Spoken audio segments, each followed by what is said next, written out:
Indian ব্রিজের most prestigious premier trophy এবং ৬৭ বছর ধরে চলছে।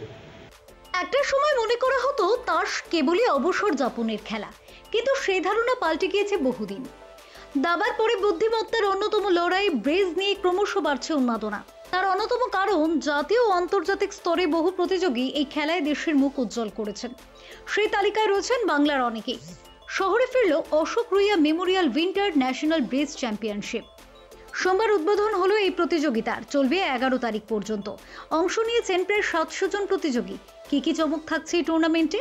ব্রিজের ক্ষেত্রে জাতীয় স্তরে ভারতের অন্যতম ঐতিহ্যশালী টুর্নামেন্ট এই রুইয়া গোল্ড কাপ।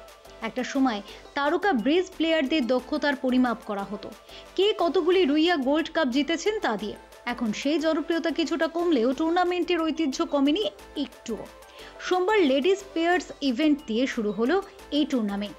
2 তারিখ থেকে শুরু হবে সিনিয়র টিম ইভেন্ট, যেখানে অংশ নেবে 60 বছরের বেশি বয়সী প্রতিযোগীরা। 3 তারিখ থেকে শুরু হবে মিক্সড পেয়ার্স ইভেন্ট। দেশের বিভিন্ন প্রান্তের প্রতিযোগীরা অংশ নেবেন টুর্নামেন্টে। প্রাইজ মানির ক্ষেত্রেও রয়েছে চমক। মোট 11,25,000 টাকা ধার্য করা হয়েছে পুরস্কার মূল্য হিসেবে। ইন্ডিয়ান ব্রিজের মোস্ট প্রেস্টিজিয়াস প্রিমিয়ার ট্রফি এবং ৬৭ বছর ধরে চলছে, one of the longest period ধরে। আমরা যখন ব্রিজটা শুরু করেছিলাম তখন আমাদের কোনো ব্রিজের প্লেয়ারের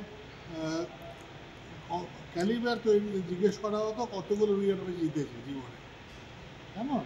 তো এটাই ন্যাশনাল, এটা সবচেয়ে প্রেস্টিজিয়াস ইভেন্ট। কতদিন চলবে এবং কতজন অংশগ্রহণ করছেন একটু যদি বিস্তারিত বলেন। 1 থেকে 11 ডিসেম্বর অবধি চলবে। 700 জন প্রতিযোগী থাকবে। আগামী দিনে এই খেলাটা আরও বিস্তার কিভাবে লাভ করতে পারে? সেটা তো প্রথমত মিডিয়া পারে যে কোনোকে ওপরে তুলতে, চেষ্টা আমরাও করছি, সরকারও করছে। সরকারি কারণে করছে বলছি, রেলওয়েজ এবং সেন্ট্রাল এক্সাইজ 2 জায়গায় 20 থেকে প্রতি বছরে 4 জন প্যাসেঞ্জার চাকরি পাচ্ছে। তার জন্যই আমরা এখানে ওয়েস্ট বেঙ্গলে CBAI, যারা আমরা এখানকার host, corporate bridge association of India, তারা একটা একাডেমি চালু করেছে। একাডেমিটা অল ওভার ইন্ডিয়া চলছে, অনলাইন এবং লাইভ, যাতে ইয়াং জেনারেশন তৈরি করা যায়। আমার লক্ষ্য তাই। Bureau report, channel 10।